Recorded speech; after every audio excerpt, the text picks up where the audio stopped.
जिस तारकासुर ने भगवान ब्रह्मा जी से वर मांगा था कि अगर मैं मरूं तो शंकर जी के बेटे के द्वारा मरूं, शिव के पुत्र के द्वारा।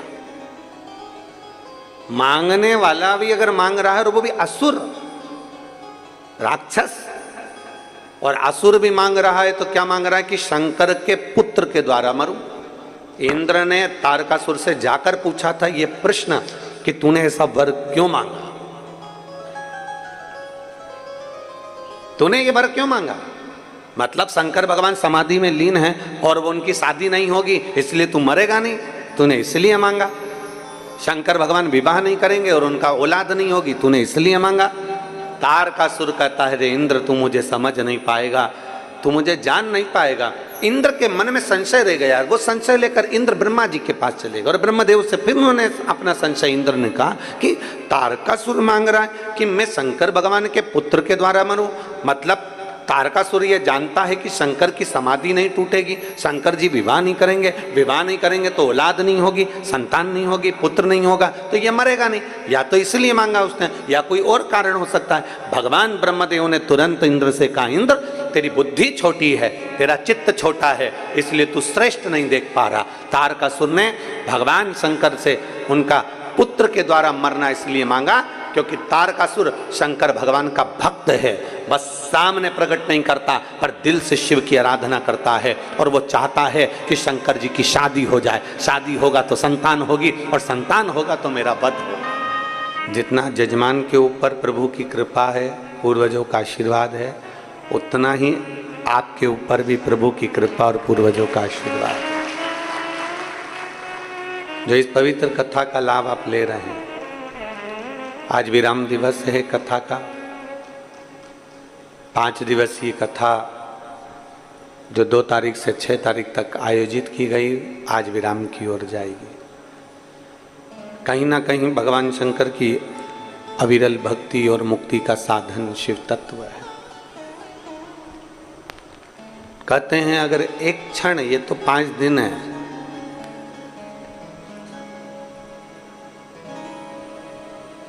एक क्षण भी अगर मिल जाए मेरे शंकर की भक्ति करने का, या एक क्षण भी मिल जाए शिव तत्व को जानने का, तो उसको बहुत मानिए। ये तो 5 दिन है, 7 दिन, 5 दिन, 9 दिन, 11 दिन, ये सब चलता है। भगवान शिव की भक्ति का दिन निश्चितता नहीं। एक क्षण भी अगर आपको मिल रहा है तो वो श्रेष्ठ है।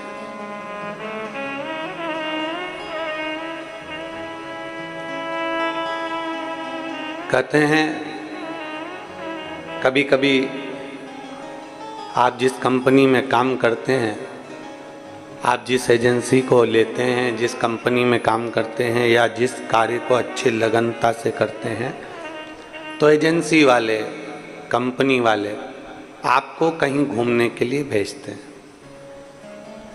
पता है आप लोगों को? और बोलो तो जम के, पता है ना? अगर एजेंसी है आपके पास में या कोई कंपनी में आप नौकरी कर रहे हैं, सर्विस कर रहे हैं और बहुत अच्छी सर्विस, बहुत अच्छी नौकरी, बहुत अच्छे तरह से आप अपनी एजेंसी को संभाल रहे हैं, तो कंपनी वाले आपको कहीं ना कहीं टूर पर भेजते हैं। उसमें किराया आपका नहीं रहता। किराया किसका? जम के बोलो, कंपनी वाले का। रुकना किसका? कंपनी वाले का। भोजन किसका? कंपनी वाले।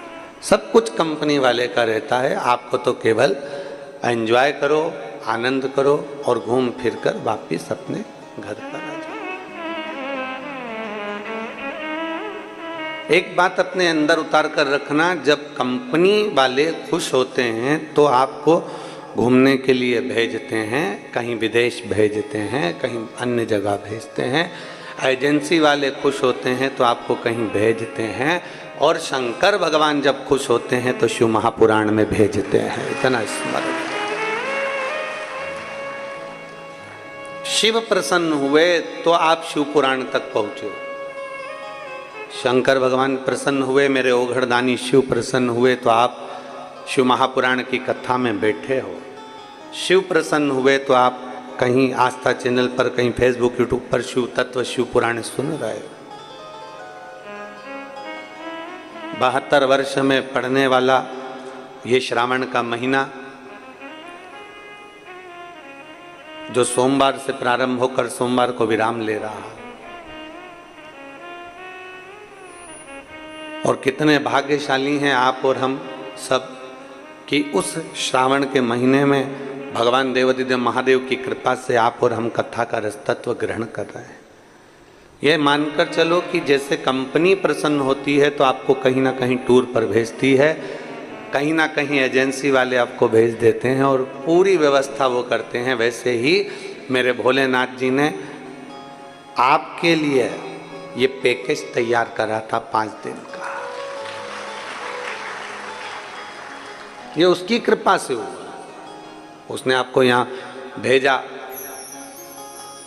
कितना पूरा राजनांदगांव कथा को सुन रहा है।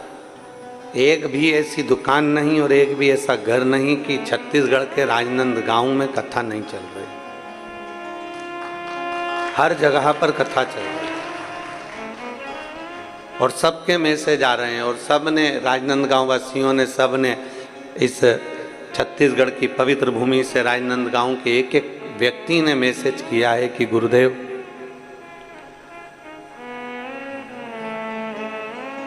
अभी हमारा पेट नहीं भराया।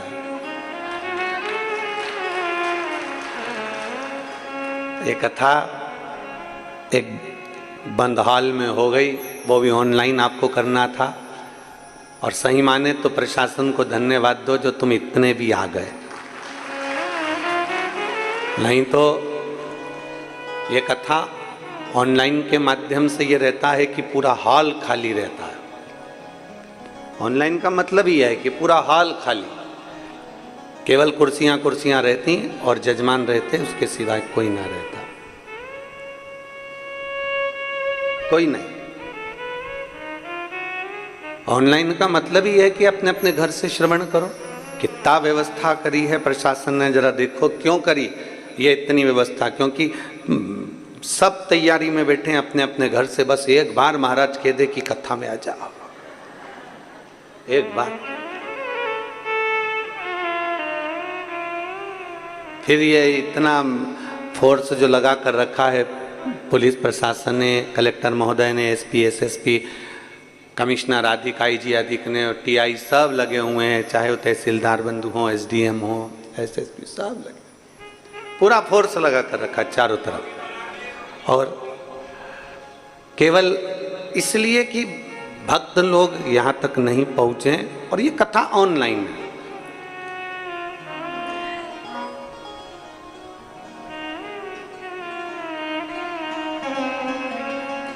और यदि इस पूरे हॉल का कोई फोटो डाले कि भाई कथा में कोई नहीं आया, तो सबसे ज़्यादा प्रसन्नता राजनांदगांव वालों को होना चाहिए कि सीहोर वाले गुरुजी का कहना पूरे गांव ने माना, पूरे गांव ने कहना माना, ये प्रसन्नता होना।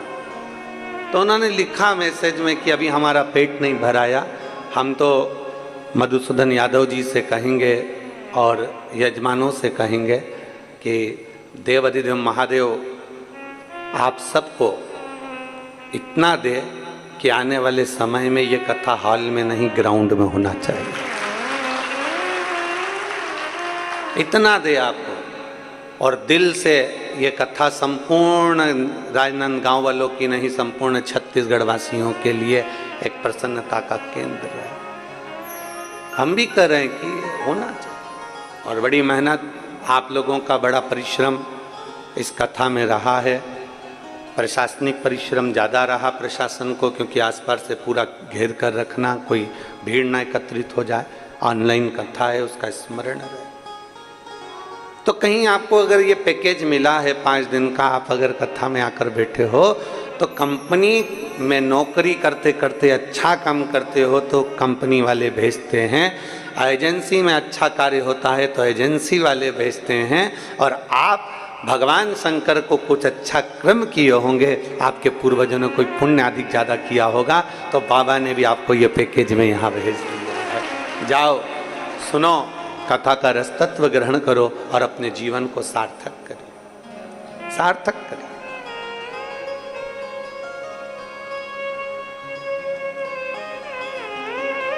तेल कंपनी वाले जब तेल कहां से निकलता है? पृथ्वी से। और तेल निकला पृथ्वी से, और उस पृथ्वी से निकले हुए तेल को फिर रिफाइनरी में भेजा जाता है। और रिफाइनरी में जब वो तेल तैयार होता है, रिफाइनरी में जब वो तेल क्लीन होता है, साफ होता है, तो 100 लीटर अगर तेल भेजा गया है तो उसमें से 90 लीटर बचता है। 10 लीटर रिफाइनरी में वो तेल बेकार कचरे में चला जाता है, डस्टबिन में चला जाता है। 100 लीटर तेल में से जो जमीन में से तेल निकला, जो पृथ्वी में से तेल निकला, उस तेल को 100 लीटर तेल को भेजा जाता है रिफाइनरी में। रिफाइनरी में क्लीन होने के बाद वो तेल 90 बचता है, 10 खत्म हो जाता है, 10 समाप्त हो जाता है, क्योंकि 10 लीटर उसमें से कचरा निकल जाता है, केवल 90 लीटर बचकर मार्केट में आता है।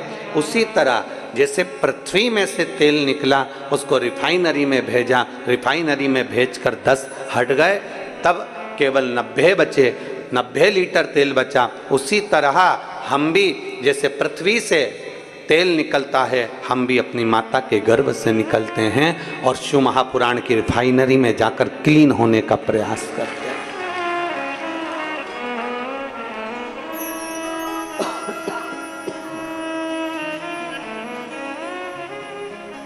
ये रिफाइनरी शिव महापुराण की कथा, इसमें हमारे काम, लोभ, आसक्ति, वासना, तृष्णा, मोह, क्रोध, ये सब समाप्त हो जाता है।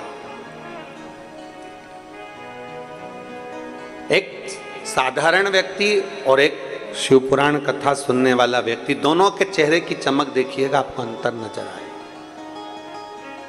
आप यहाँ पर आई हुई जीजियों को, जीजाओं को, मेरी बेटियों को, मेरे बेटाओं को, मेरी माताओं को, जो ऊपर नीचे सब दूर बैठे हैं, इनको देखिए। जो आस्था चैनल पर कथा सुन रहे हैं उनको देखिए, जो फेसबुक यूट्यूब पर कथा सुन रहे हैं उनको देखिए, और एक साधारण से व्यक्ति को देखिए। दोनों में अंतर दिखेगा, दोनों में, इनके चेहरे पर और उनके चेहरे पर अंतर दिखेगा, क्योंकि इनके अंदर एक भगवान शिव के प्रति विश्वास केंद्रित हो जाता है, विश्वास जागृत हो जाता है, तो वो जीव फिर भटकता नहीं है। उसके अंदर एक भाव उत्पन्न हो जाता है कि मुझे भटकना नहीं, मुझे शिव की शरणागति ग्रहण करना। और शिव शरणागति के बराबर कोई सुख नहीं। छत्तीसगढ़ वासियों को तो ये सावन का जो महीना है, जो 72 वर्ष के बाद मिला है, उसमें भी भगवान शंकर ने 3 कथाएं आपको दी। एक आपने भिलाई से श्रवण कर ली, दूसरी ये ऑनलाइन राजनांदगांव से श्रवण कर ली, तीसरी फिर वो नए रायपुर से आप श्रवण कर लेंगे 12 तारीख से 16 तारीख तक, 1 बजे से 4 बजे तक। तो ये कहीं शिव भक्ति का एक आनंद है। रिफाइनरी में पहुंचा तेल, रिफाइनरी में 90 लीटर तेल बचा, क्योंकि 10 लीटर उसमें कचरा था। उसी तरह हमारे जीवन में भी बहुत कचरा समाया हुआ है। क्रोध रूपी कचरा है, अहंकार रूपी कचरा है, आसक्ति रूपी कचरा है, वासना रूपी कचरा है, तृष्णा रूपी कचरा है, निंदा रूपी कचरा है। हम इसमें डूबे हुए हैं, हम इसमें समाहित हैं, और उस कचरे को बाहर निकालना बहुत जरूरी है। उस कचरे को निकलना बहुत जरूरी है। जब ये कचरा बाहर निकल जाता है, ये कचरा जब समाप्त हो जाता है, तो एक आनंद अपने भीतर खुद ही बढ़ जाता है। और शंभु शरणे मांगू घड़ी रे दुख काटो, दया करीन दर्शन आपो। शंभु शरणे मांगू घड़ी रे दुख काटो, दया करीन दर्शन आपो। अपने भीतर के कचरे को हमें साफ करना होगा, हमारे अंदर के कचरे को हमें साफ करना होगा। और जब हमारे भीतर का कचरा साफ हो जाएगा, क्लीन हो जाएगा, तब निश्चित है कि भीतर, वो कहते हैं ना, वो एक लाइन आप लोग हमेशा गुनगुनाते हैं, हमने आंगन नहीं बुआरा कैसे आएंगे, अब तक गंदा पड़ा है द्वारा कैसे आए। हमारे आंगन को हम नहीं बुआ रहे। आंगन से मतलब ये नहीं है कि आपने अपना घर नहीं बुआरा, घर में झाड़ू नहीं लगाई, पोछा नहीं लगाया, सब कुछ घर तो क्लीन रखा है। घर में तो पर्दे भी बदले हैं, घर में तो तुम बेडशीट भी बदलते हो, घर में तो रोज नूतन भोजन भी बनाते हो, घर में तो तुम रोज श्रृंगार भी करते हो, घर में तो तुम रोज नया नया कुछ करने का प्रयास करते हो। शिव महापुराण की कथा भी यही कहती है, जैसे घर में रोज पोछा लगाना जरूरी है, घर में रोज झाड़ू लगाना जरूरी है, घर में रोज सफाई करना जरूरी है, रोज नया श्रृंगार करना जरूरी है, रोज नई साड़ी कपड़ा वस्त्र आभूषण पहनना जरूरी है, उसी तरह अपने मन को भी प्रतिदिन नूतन करना जरूरी है, नया करना जरूरी है, भगवान का भजन करना जरूरी है। वो क्यों छूटे? और जब हमारे भीतर का अहम, हमारे भीतर का अहंकार, जब हमारे भीतर की आसक्ति, जब हमारे भीतर की तृष्णा, लोभ, ये सब समाप्त ही नहीं होता, तब तक परमात्मा मिल भी नहीं सकता। बहुत कठिन है महाराज। इसीलिए तो शास्त्र कहता है कि त्रेता में, सतयुग में यज्ञ से, अनुष्ठान से, साधना से, भजन से, आदिक तप साधना से प्रभु मिल जाते थे। पर कलयुग केवल एक ऐसा है कि जिसमें कलयुग केवल नाम धारा और सुमर इस कलयुग में केवल एक नाम की आधारशिला है। आप जितना भजेंगे, आप जितना स्मरण करेंगे, उतना आपको सुख का अनुभव हो जाएगा। पर दिक्कत तो यही है ना कि व्यक्ति जपता तो है पर छलबस जपता। भगवान का नाम जपता जरूर है, ऐसा नहीं कि संसार में कौन नहीं जपता। आप पूरे जाकर देखो, बड़े बड़े तीर्थों में देखिए, बड़े बड़े नदियों के तट पर देखिए, बड़ी बड़ी नदियां, तालाब, सरोवर, कुंड, बावड़ी, मंदिर, देवालय, शिवालय, और आपके नगर में भी जाकर देखिए, सारा भरा पड़ा है। लोग बहुत प्रेम से भगवान का नाम जप रहे हैं। कोई भगवान का राम नाम जप रहा है, कोई कृष्ण नाम जप रहा है, कोई शिव नाम जप रहा है, कोई देवी का नाम जप रहा है, उसकी मर्जी पड़े वो जप रहा है जिस भाव से उसको जप।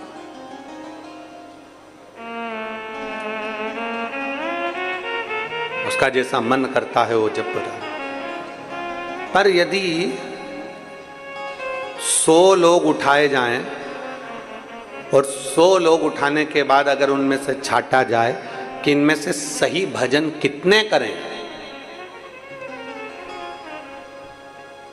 सही भजन करने वाले कितने, भगवान शंकर को रिझाने वाले, भगवान को मनाने वाले कितने, 100 में से अगर हिसाब लगाया जाए तो कहीं थोड़ा सा 2-5 कुछ ऐसे निकलेंगे जो भगवान शंकर की सही भक्ति में लगे हुए हैं, सही भजन में लगे हुए हैं, सही स्मरण में लगे हुए हैं। बाकी के तो जितने आपको नजर आएंगे, हो सकता है कि कहीं ना कहीं वो विचलित हो अपने चित्त से, अपनी वृत्ति से, अपने मन से विचलित। कहीं अगर भगवान शिव की कृपा आप पर हुई है, भगवान शंकर की करुणा हुई है, आप शिव मंदिर तक जा रहे हैं, आप शंकर का गुणगान कर रहे हैं, आप शंकर जी के मंदिर में 1 लोटा जल समर्पित कर रहे हैं, आप भगवान देवादिदेव महादेव को रिझाने का प्रयास कर रहे हैं, तो ये मान कर चलो कि कहीं शिव तत्व की बड़ी कृपा हुई है आप पर, भगवान शंकर की बड़ी करुणा, बड़ी करुणा। हमने पहले दिन भी कथा में कहा था, आज फिर कहते हैं, अपने घर जाकर अपनी नजर जरूर उतरवा लेना कि भगवान शंकर की कितनी कृपा आप लोगों पर हुई, इसका कोई वर्णन नहीं, कितनी करुणा।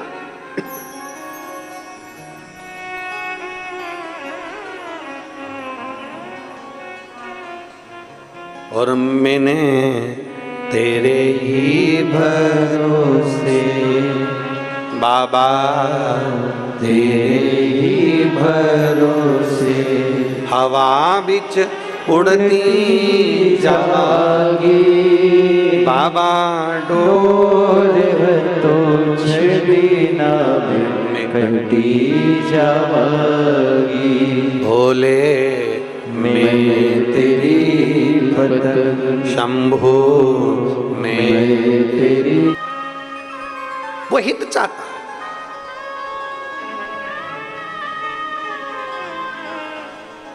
अब दुनिया के लोग उसको आहित समझे। आपसे पूछें, बच्चा बहुत छोटा सा रहता है, बहुत छोटा सा,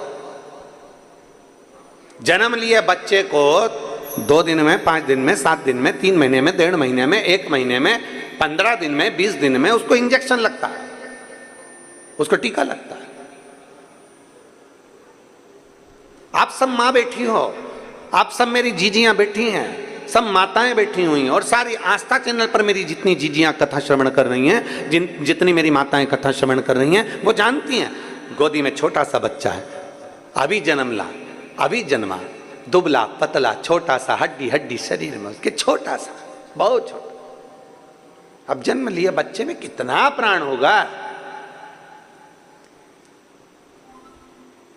पर आपसे पूछे मेरी जीजियों से कि आपको मालूम है कितना कष्ट से हुआ है, कितने साल के बाद हुआ है, कितनी मुश्किल से हुआ है। इतना छोटा सा तो बालक है, छोटा सा बच्चा है, छोटी सी बेटी, छोटा सा बेटा है, छोटा सा बाबू है। इसको अब डॉक्टर ने कहा है इसको इंजेक्शन लगेगा, टीका लगेगा, फिर भी माँ अपने हृदय पर पत्थर रखती है और अपने बच्चे को लेकर हॉस्पिटल में टीका लगवाने जाती है। गई कि नहीं गई? बोलो बोलो, जम के बोलो। गई। क्यों गई? काय के लिए गई? जब उसका इतना चाहने वाला पुत्र, और उसको मालूम है रोएगा ये कम से कम अभी 4 दिन 5 दिन रात को भी नहीं सोएगा, रोता रहेगा रोता रहेगा रोता रहेगा। उसको मालूम है बुखार भी आएगा, उसको मालूम है इसको बुखार जरूर आएगा। माँ को मालूम है इसकी तबीयत खराब होगी, पड़ा रहेगा सुस्त होकर, रोता रहेगा, दूध भी नहीं पिएगा, माँ को सब मालूम।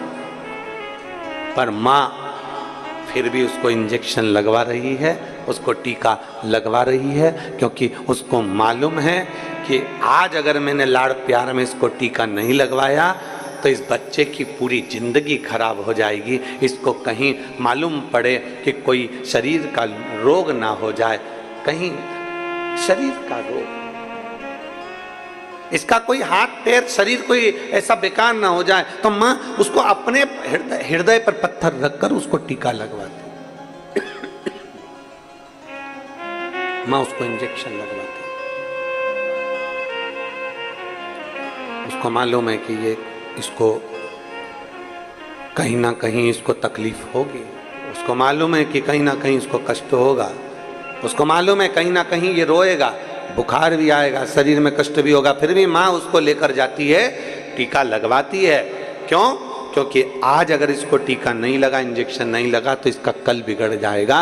उसी तरह संसार का हर व्यक्ति एक विचार, एक चित्त अपने मन में लेकर आए कि हमें 1 मिनट के लिए, 2 मिनट के लिए शिवालय जाना है, 1 लोटा जल चढ़ाना है। क्यों? क्योंकि अगर मैं आज नहीं गया तो मेरा कल बिगड़ जाएगा, इसलिए आज अगर मैंने जल चढ़ा लिया तो मेरा कल भी सुधर जाएगा। ये निश्चित है, कल सुधरेगा मेरा। एक माँ ने पत्र लिखा है,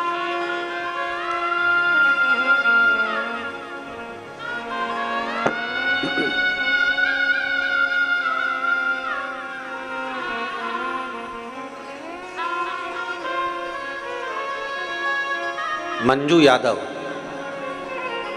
आप ही बेटा, श्री शिवाय नमस्तुभ्यं, आ जाओ बच्चे को लेकर आ जाओ। मंजू यादव, मैं राजनंद गांव की निवासी हूँ। मेरा फोन नंबर ये है। गुरुजी, मेरी 2 बेटियां हैं और बेटियों के बाद में मुझे 18 साल हो गए थे। कई बार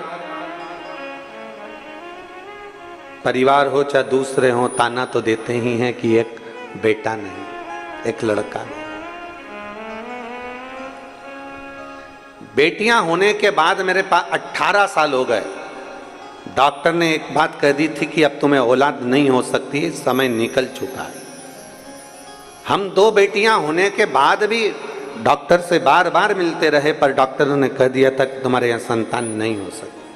18 साल निकल गए 2 बेटियों के बाद, और 2 बेटियां होने के बाद में जब 18 वर्ष निकल गए तब भी मेरे घर में कोई संतान का सुख नहीं, और लोगों के शब्द बेटियां हैं, कौन देखेगा, कौन संभालेगा, कौन करेगा। तब हम बाबा की कृपा से, गुरुदेव, सावन की शिवरात्रि के समय पर हम 2022 में सीहोर पहुंच गए और बाबा को हमने वहां कावड़ चढ़ाई।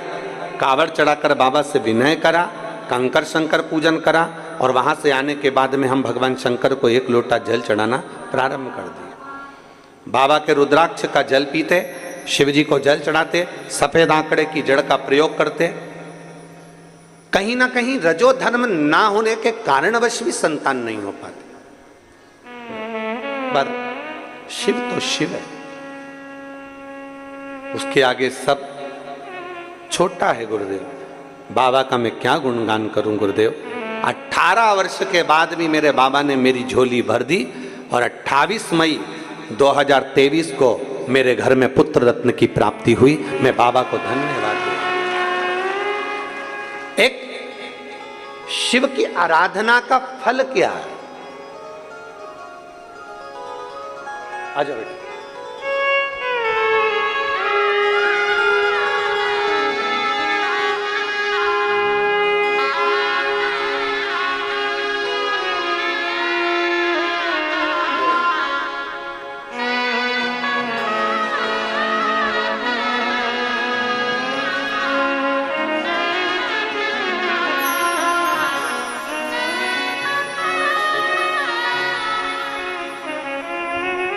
एक शिव की आराधना का फल क्या है?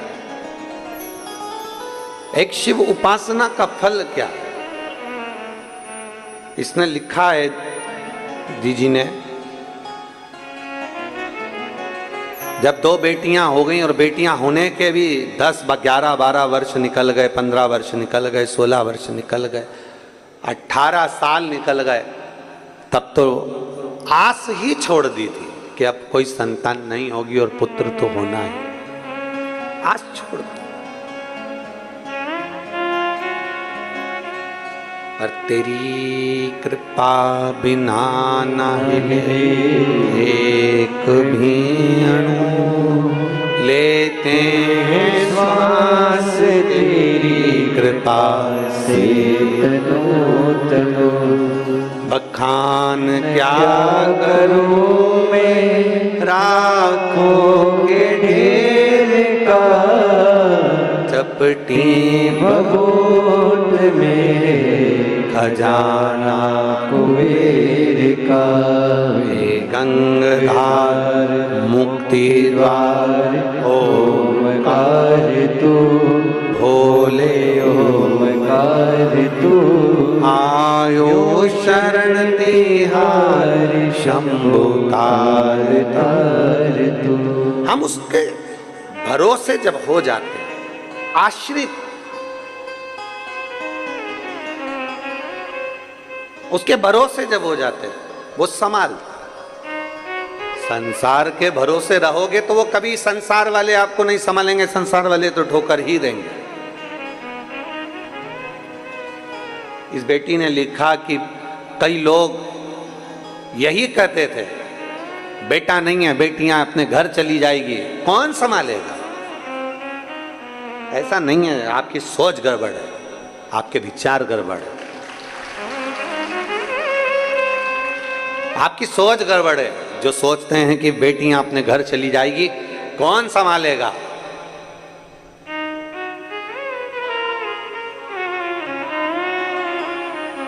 जिसका कोई नहीं उसका तो शिव है यारो।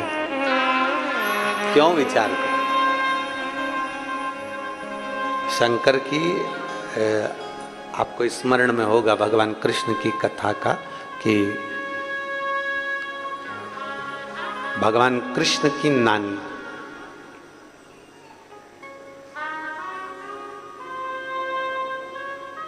भगवान कृष्ण की नानी यशोदा जी की मां, जिनका नाम था पाटला देवी। क्या नाम था? पाटला देवी। यशोदा जी की जितनी बहन थी सबके घर में औलाद थी, बस यशोदा जी की यहाँ नहीं थी।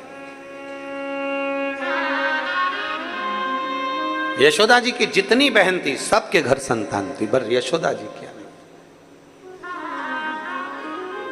अवस्था भी हो गई थी यशोदा जी की बहुत, पर पाटला देवी के मन में बहुत खलबली मचती थी, मेरी एक बेटी और उसके घर औलाद।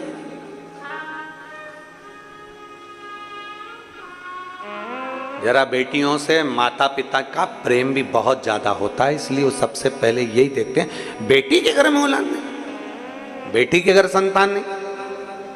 पाटला देवी को, यशोदा जी की माता को यह बात खलती थी कि मेरी बेटी अब उम्र हो गई है, अब उसके घर औलाद नहीं होगी, पर मेरा विश्वास करता है कि मेरा महादेव उसको औलाद जरूर दे। पाटला देवी प्रतिदिन यमुना जी के घाट पर जाती, बालू का शिवलिंग बनाती, आराधना करती। यह पाटला देवी का नियम था, माता यशोदा की माता जी का नियम था, भगवान कृष्ण की नानी का नियम था।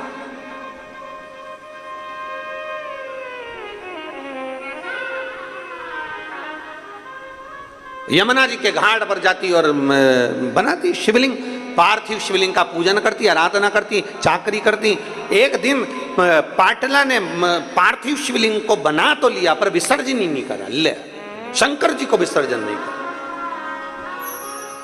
और पार्थिव का नियम है,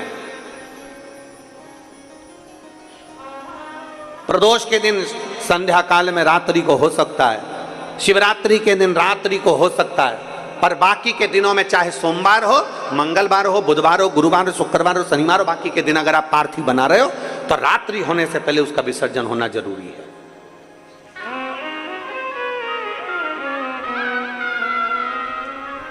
रात्रि होने से पहले उसका विसर्जन होना जरूरी है। और शिवलिंग पार्थिव का मतलब ये होता है कि पार्थिव लिंग बनाना, पार्थिव शिवलिंग बनाना, उसका चेहरा नहीं बनाया जाता। पार्थिव में कभी भी आंख, नाक, मुख ये कुछ नहीं बनाया जाता। पार्थिव मतलब पार्थिव, शिवलिंग मतलब शिवलिंग।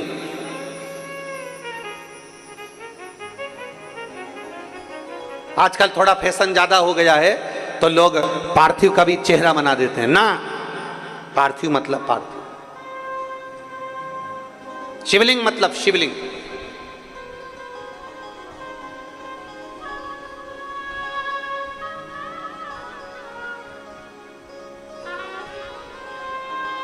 अब फैशन में लोग बनाने लगे, वो अपनी जगह पर शास्त्र जो कहता है, शास्त्र के अनुसार, शास्त्र में कहीं वर्णन नहीं आया कि आप शिवलिंग का, आप पार्थिव का कहीं मुख बनाओ कि नाक बनाओ कि आंख बनाओ। पार्थिव मतलब पार्थिव, शिवलिंग मतलब शिवलिंग,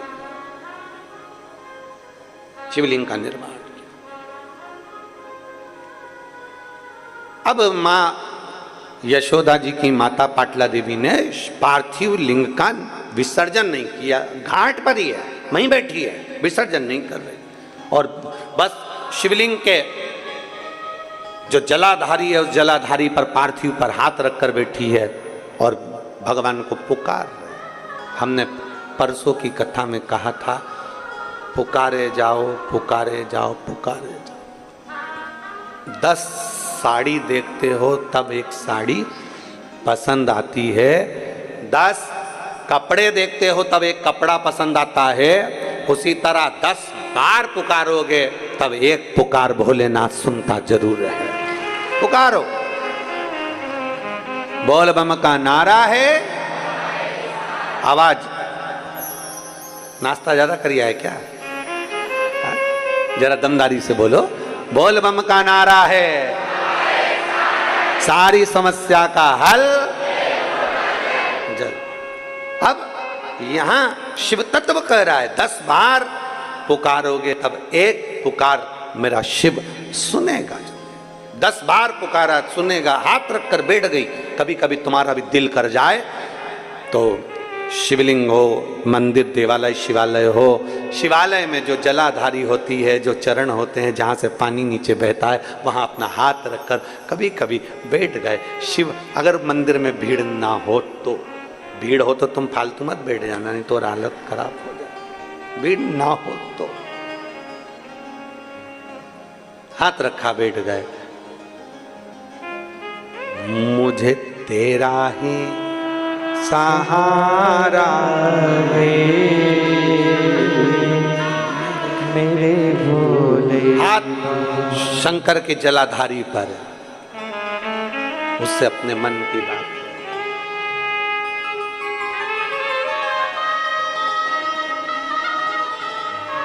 मैंने तुम्हें ही पुकारा है मेरे भोले बाबा। हाथ जलाधारी पर पुकार।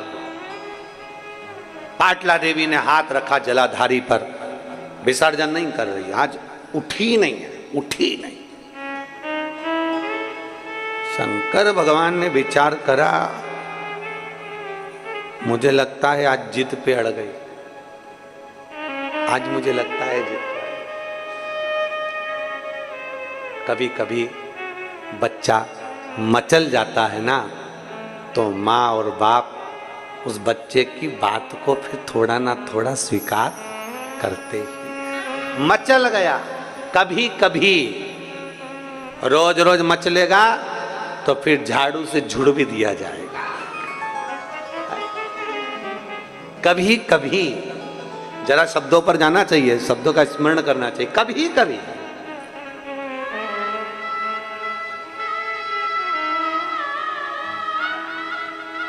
अब भगवान कृष्ण की नानी पाटला देवी हाथ रखकर बैठ गई, हिलती नहीं, बैठी वहीं पर पुकार रही, नमः शिवाय नमः शिवाय नमः शिवाय श्री शिवाय नमस्तुभ्यम पुकार रही। बाबा ने सोचा ये आज हिलने वाली नहीं है।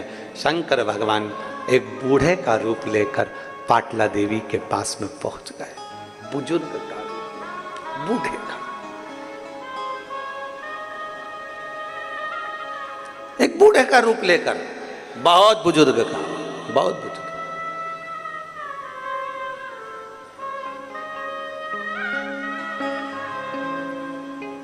कल जब हम शिव भक्तों से मिल रहे थे तो उसमें एक माता मिलने के लिए आई थी जिनकी उम्र 106 साल थी। खंडेलवाल जी आप भी देखे होंगे, वो साइड में बैठी थी, स्मरण में होगा। काय शुक्ला जी आप मिले थे, 106 वर्ष की थी, 106 वर्ष।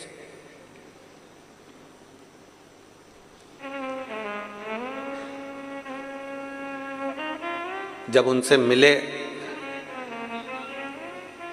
और वो देख रही थी तो उनकी आंख में आंसू आ रहे थे। तो उनके पास में जो खड़ी थी वो बोल रही थी, हमारी माता जी आपको सुनती हैं और श्रवण करती हैं और उनकी बहुत इच्छा थी कि एक बार आपसे मिले।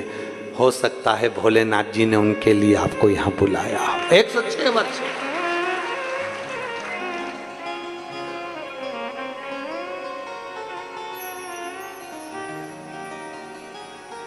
एक बुजुर्ग का रूप लेकर मेरे महादेव आते। कभी कभी हो जाता है शिव तत्व को प्राप्त करने का एक भाव प्रकट हो जाता है, शिव तत्व का।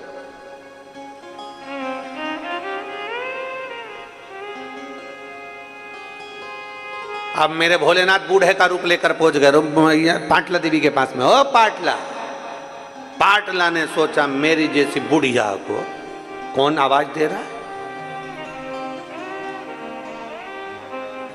मेरे पति बुलाते थे तो यशोदा की मां कहते थे, आज मेरा नाम पाटला। अच्छा, बुलाने का भी एक तरीका होता है। पति पत्नी को बुलाता है तो बड़ा विचित्र ढंग से बुलाता है, और पत्नी पति को बुलाती है तो बड़े विचित्र ढंग से बुलाती है। कभी कभी नाम का बड़ा अंतर हो जाता है।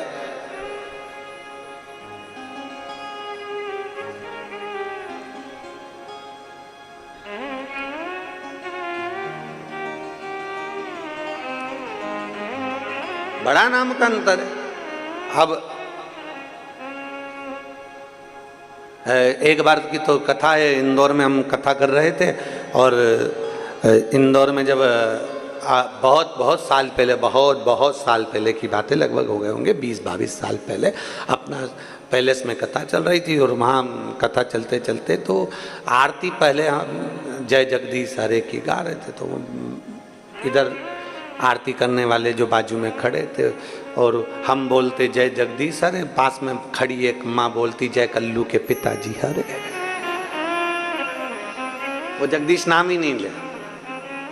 अब आरती तो पूरी हो गई पर ध्यान हमारा भटक गया, उसकी ओर गया और आरती पूरी होने के बाद जब वो बेलपत्र तुलसी दल लेने के लिए आई तो हमने उनसे पूछा, हम जगदीश अरे बोल रहे हैं, तुम कल्लू के पिताजी। अरे ऐसा क्यों, आपकी क्या जगन्नाथ जी से कोई लड़ाई है? कहती नहीं, उनका नाम है। हमने कहा किनका? उनका। कभी कभी नाम का बड़ा अंतर पड़ जाता है।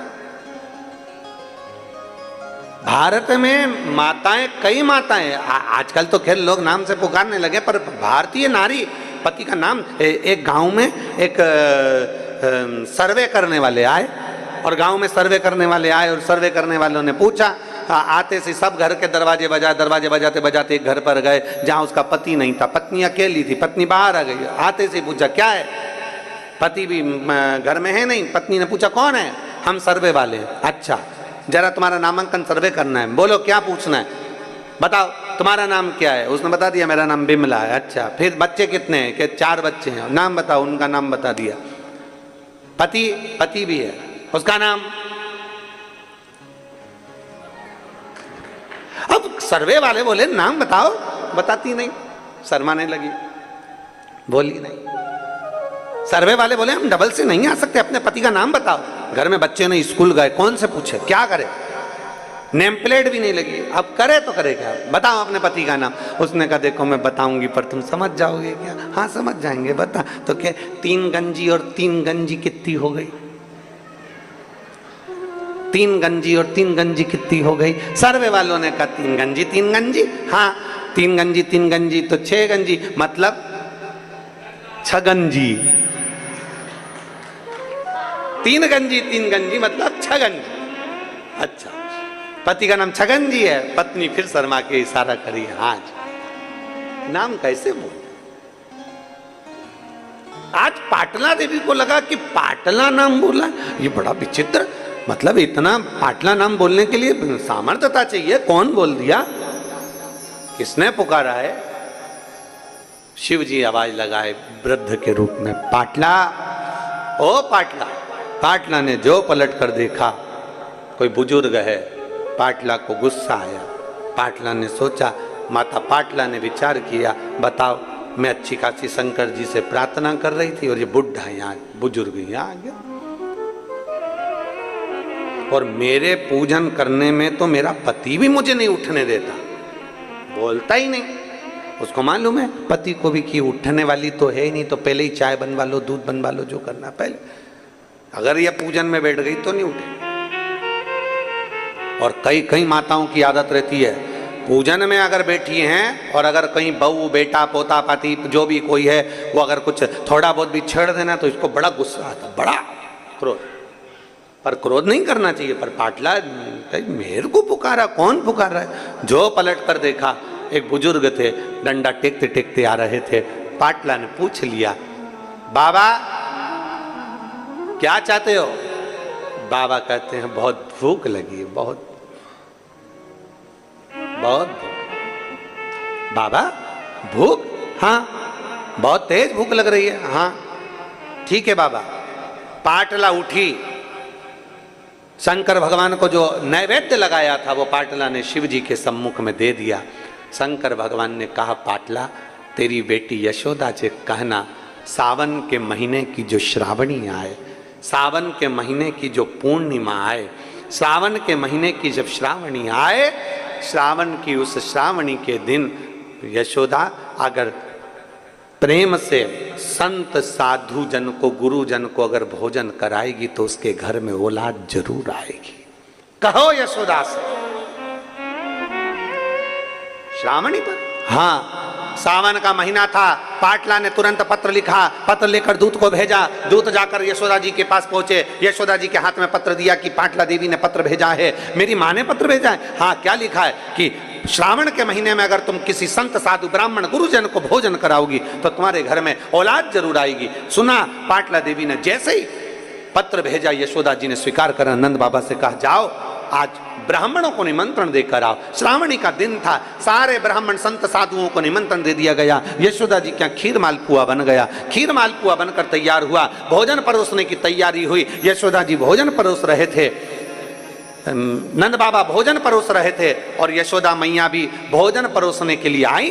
तो इतना लंबा पल्लू यशोदा जी डालकर, हाथ में चुड़ला, कमर कर धनिया, पांव पैजनिया, यशोदा जी इतना गहरा पल्लू ऊपर से लेकर नीचे तक पल्लू कर कर खीर परोसने के लिए आ गए।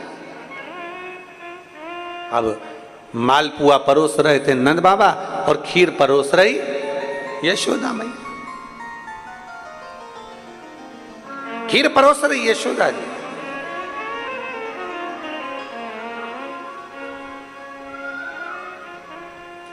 दूध सामग्री जो होती है ना, वंश की वृद्धि करती है। आप लोगों के स्मरण में है कि नहीं है? श्राद्ध पक्ष में सारा भोजन कोई भी लगाकर ब्राह्मण को जिमाए, उससे मतलब नहीं है। पर श्राद्ध पक्ष में, तिथि पर, श्राद्ध में या अन्य तिथि पर, बरसी आदि तिथि पर अगर खीर का पात्र भरा जाए तो घर की बहू, घर की माता, घर की स्त्री, घर में जो ताई चाची जो भी है घर में स्त्री, उस खीर के पात्र को उसको भरना चाहिए। संपूर्ण थाली कोई लगाए और फिर निवेदन करेंगे। श्राद्ध पक्ष में एक बार प्रयोग कर कर देखिए।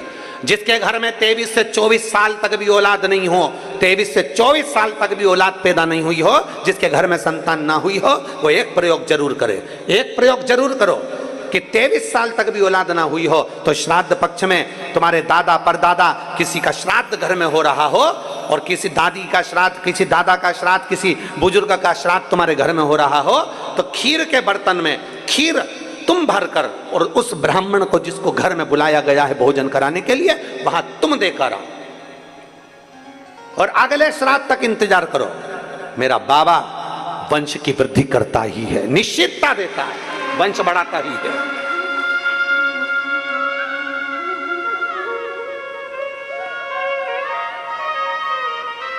तीन तिथियां हैं, तीन तिथियां जिसमें महादेव को दूध जरूर चढ़ाना चाहिए। 3 तिथियां। और दूध कौन सा? हर कोई सा दूध नहीं, गौ माता का दूध लेकर, भले 1 चम्मच, हम ये नहीं कहेंगे कि तुम गौ माता का दूध नहीं मिले तो तुम 1 चम्मच दूध भी हो, छोटा सा 2 बूंद दूध भी हो, पर गौ माता का हो, गौ सेवा में लीन होने वाले 1 बूंद भी हो लिया, भले चम्मच भर हो, 2 बूंद का हो।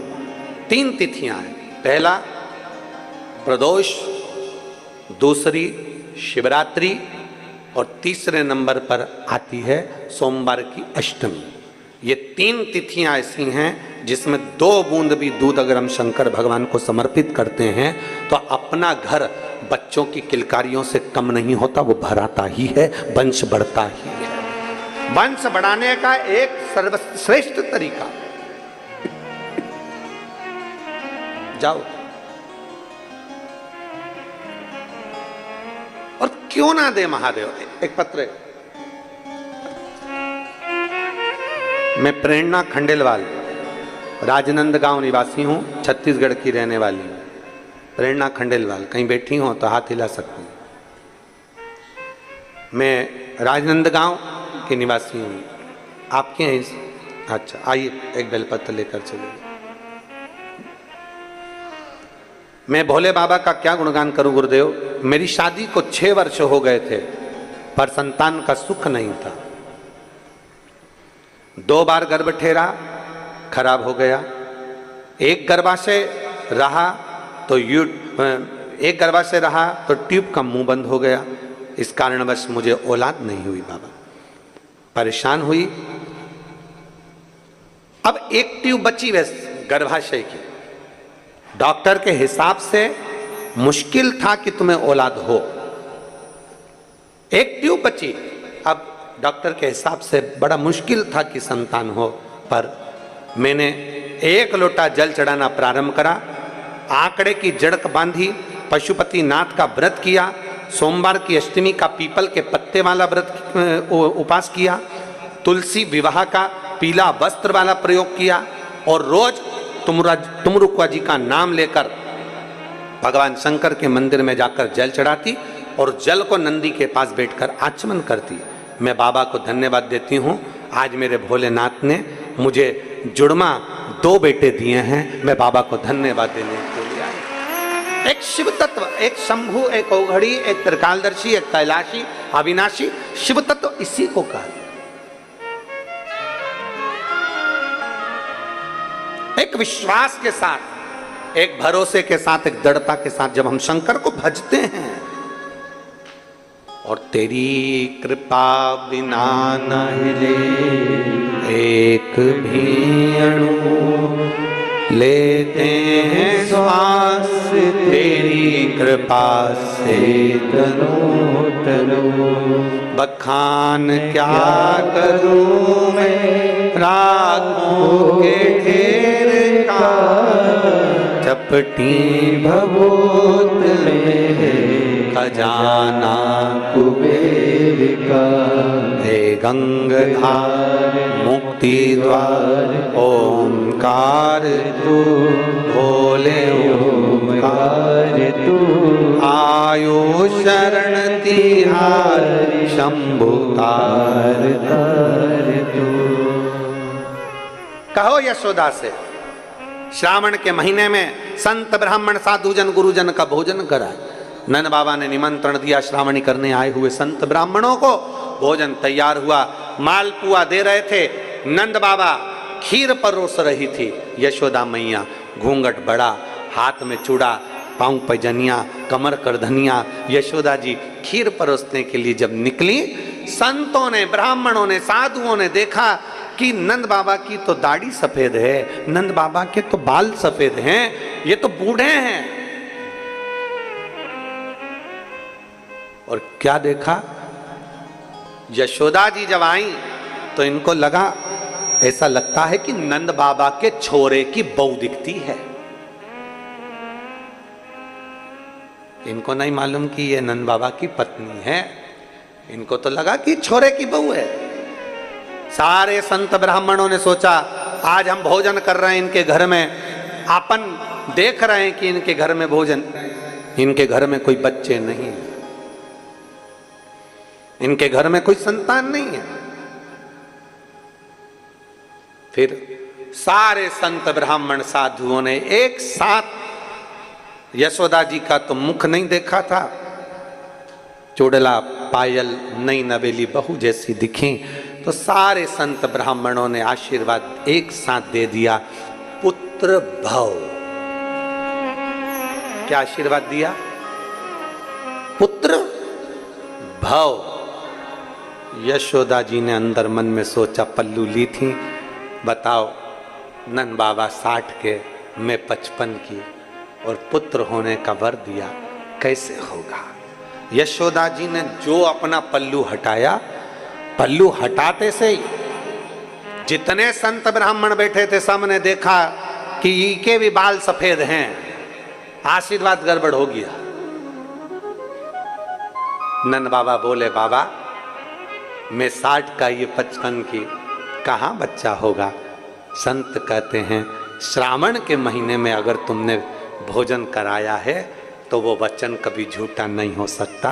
तुम्हारे यहाँ बेटा आएगा, चाहे वो कहीं से भी आए, पर बेटा जरूर आएगा। कहीं से भी आए, बेटा जरूर आए। और चमत्कार सा हो गया लोगों, हो गई बात निराली। रात ही रात में नंद बाबा की दाढ़ी हो गई काली, और ना जाने किस ऋषि मुनि ने धागा हाथ लपेटा कि नंद घर अनहोनी हो गई, बेटी हो गया बेटा। हुई थी बेटी, पर वचन दिया है, झूठा कैसे हो सकता है? हो गया बेटा। एक पार्थिव लिंग का निर्माण, पूजन, भजन, अर्चना, जो मांगो वो मिलता, कैसे प्राप्त ना हो?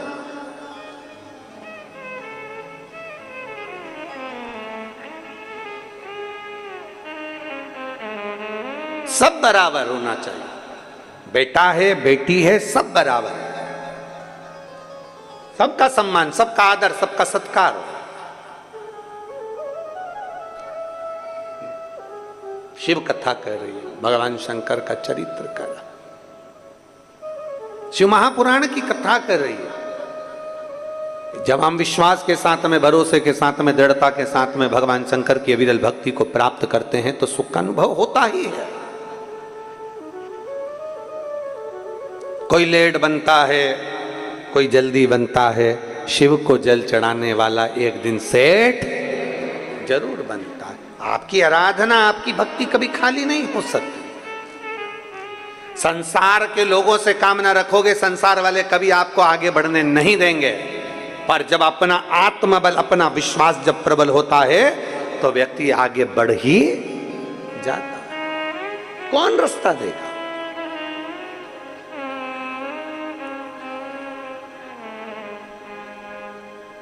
गाड़ी चलाते हो? अरे बोलो तो जम के। चलाते हो? बाजार में जाते हो?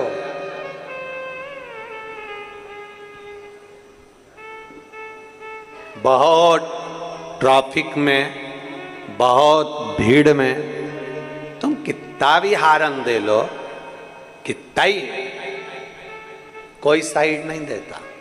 सब अपनी मस्ती में बोड़ बोड़ बोड़ बोड़ करके गाड़ी अपनी अपने हिसाब से चला। वो तो ज्यादा तुम्हारा हारन बजता है तो भी वो थोड़ा चिढ़ के थोड़ा सा रास्ता देता है। ट्रैफिक में से निकलने की जवाबदारी तुम्हारी है। ट्रैफिक में से निकलने की जवाबदारी तुम्हारी कि तुम कैसे निकलोगे, कैसे अपनी गाड़ी टर्न मारोगे, कैसे बाहर निकलोगे, ये तुम्हारे ऊपर निर्भर करता है। रास्ता कोई नहीं देता, रास्ता अपने को खुद बनाना, जम के बोलो जरा, बनाना पड़ता है। रास्ता कोई नहीं देता, रास्ता अपने को बनाना पड़ता है। भीड़ में से रास्ता तुम्हें बनाना पड़ेगा, भीड़ में से निकलना तुम्हें पड़ेगा। भीड़ में से तुम्हें अपनी गाड़ी निकालने की जवाबदारी खुद की है। दुनिया के लोग जीते जी कभी रास्ता नहीं देते, दुनिया के लोग मरने के बाद रास्ता देते हैं। फिर तो ट्रैफिक कितना भी भरा पड़ा हो और पीछे से राम नाम सत्य है, राम नाम सत्य है बोलते बोलते अर्थी आ रही है, सब साइड में होते चले जाते हैं। दुनिया के लोग जीते जी कभी रास्ता नहीं दे सकते। दुनिया के लोग तुम्हारे को ट्रैफिक में उलझा कर रखेंगे, दुनिया के लोग तुम्हें संसार में उलझा कर रखेंगे, अपशब्द में, गालियों में, ताने में, बद्दुआओं में तुम्हें उलझा कर रखेंगे। रास्ता तुम्हें जीते जी निकालना है, मरने के बाद तो दुनिया रास्ता दे देती है। मरने के बाद तुम्हें टेंशन नहीं लेना, रास्ता अपने आप मिल जाता है, परिवार के लोग ही दे देंगे मरने के बाद रास्ता। पर जीते जी रास्ता देना, बात तो वहां अड़ी पड़ी है।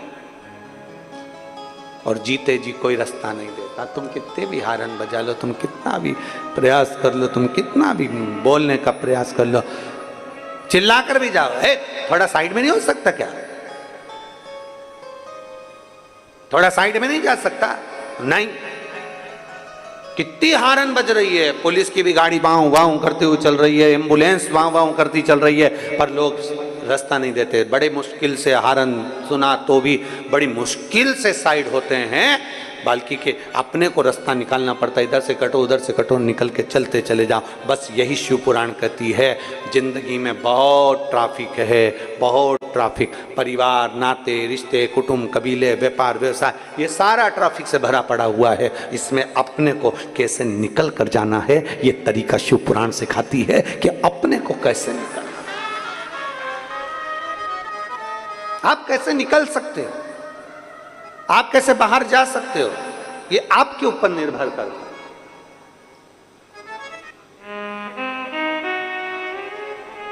अपने को कैसे बाहर जाना है, ये अपने ऊपर निर्भर करता है। और महाराज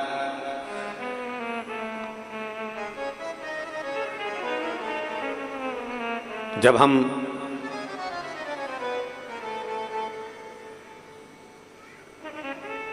शिव स्तुति में लगते हैं तब मेरा भोलेनाथ कहीं ना कहीं हमें मार्ग देता ही है,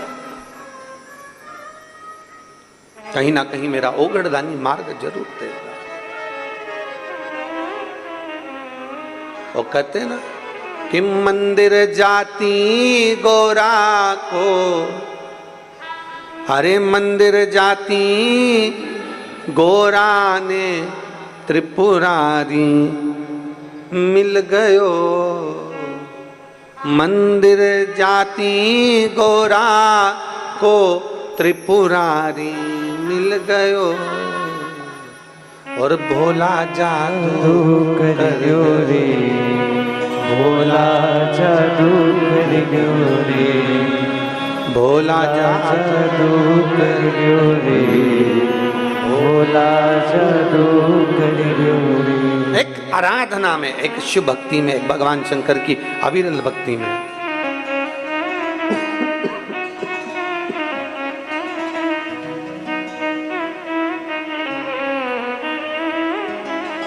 शिव आराधना में एक रमना और उसको पुकारना, ये बहुत।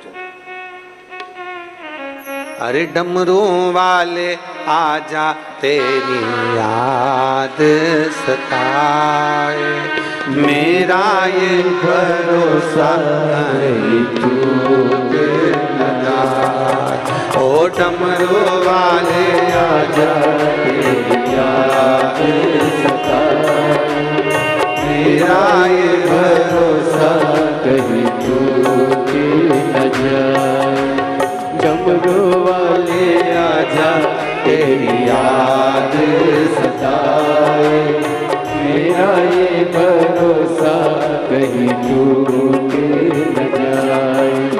छुपा कहाँ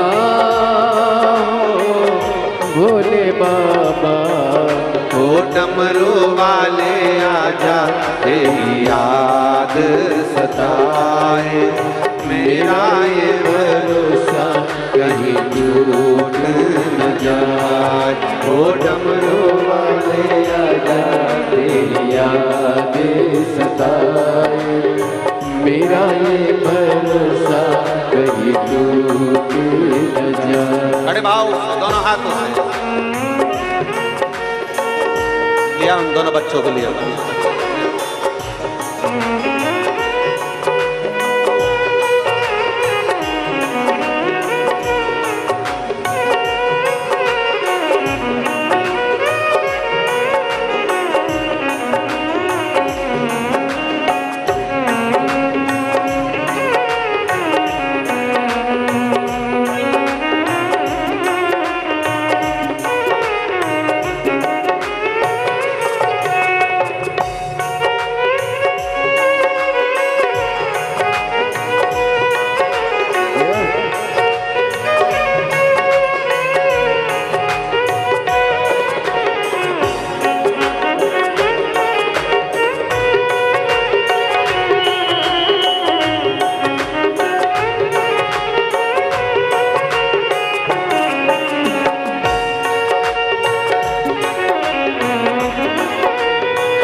यही दो बच्चे हैं, एक बार जोरदार ताली बजाकर स्वागत।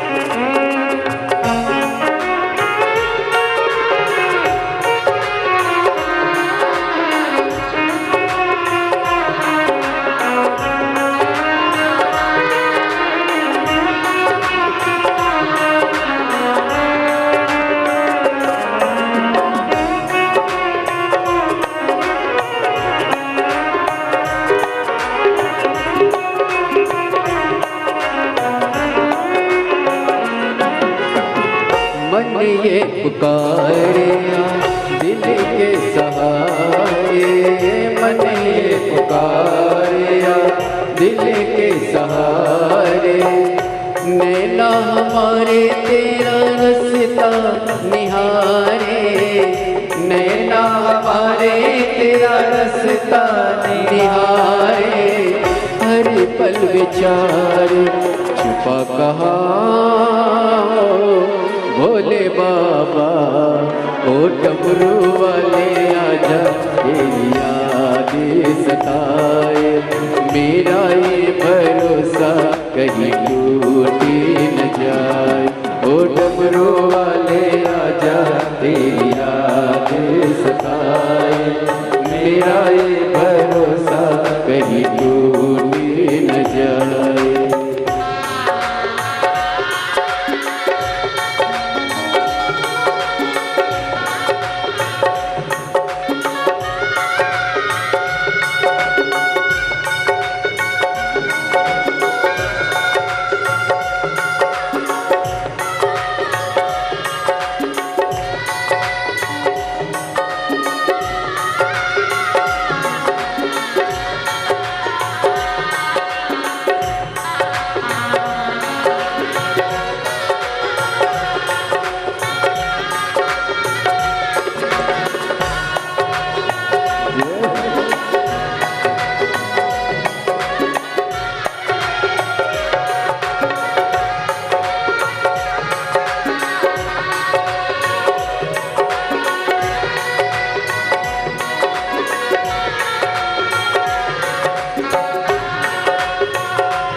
ये धड़कन गीत तेरे गाए, दिल की ये धड़कन गीत तेरे गाए, दिल की ये धड़कन गीत तेरे गाए, दिल की धड़कन गीत तेरे गाए।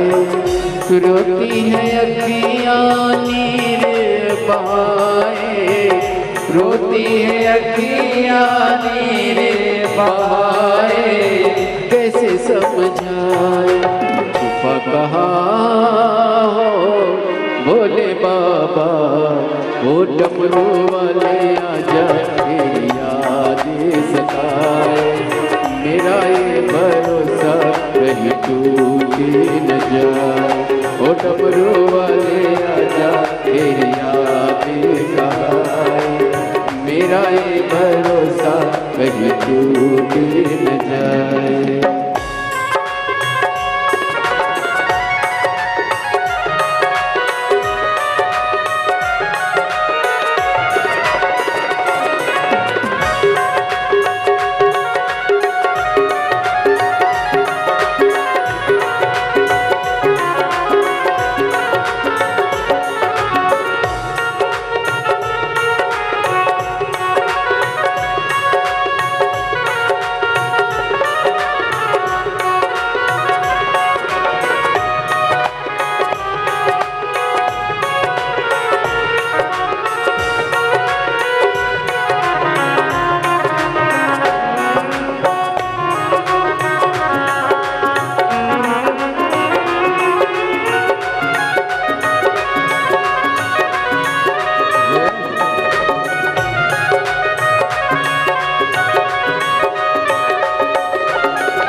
दिल के सहारे मन ये पुकारे दिल के सहारे नैना हमारे तेरा रास्ता निहारे नैना हमारे तेरा रास्ता निहारे हर पल विचार कहा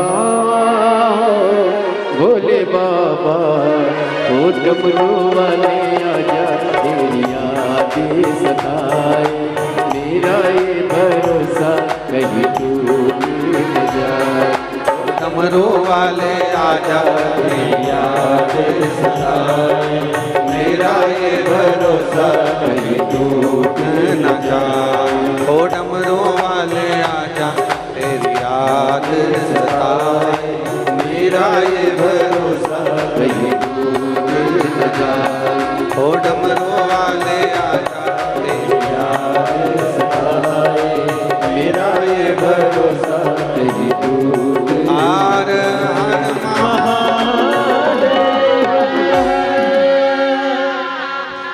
अपने स्थान पर बैठकर भगवान शिव जी से अपने मन की बात बड़े भाव के साथ दिल से बाबा को प्रार्थना करिएगा दिल से बाबा से निवेदन करिए भाव से भगवान शंकर से अपने मन की बात को करिए श्रावण का पवित्र महीना और शिव महापुराण की कथा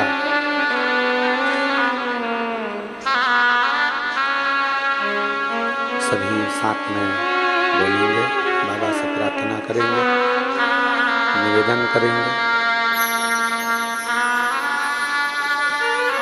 आज कथा का विराम दिवस है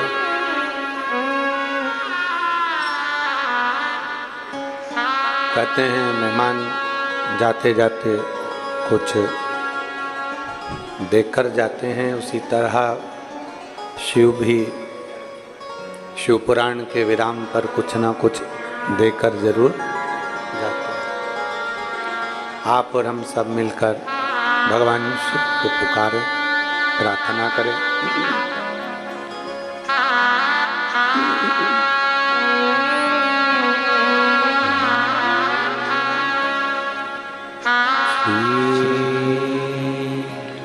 शिवाय नमस्तुभ्यं श्री शिवाय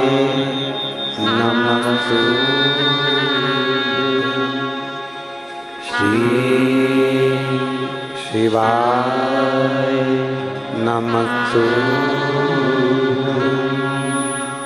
श्री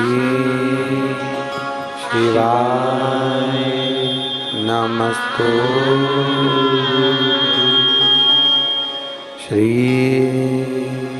शिवाय नमस्तुभ्यं भोला सब दुख काटो ओ भोला सब दुख काटो शिव शंकर जपो तेरी माला भोले बाबा जपो तेरी माला भोला सब दुख काटो ओ भोला सब दुख काटो वेश है मंगलकारी वेश है मंगलकारी शमशान वासी हमारा शमशान वासी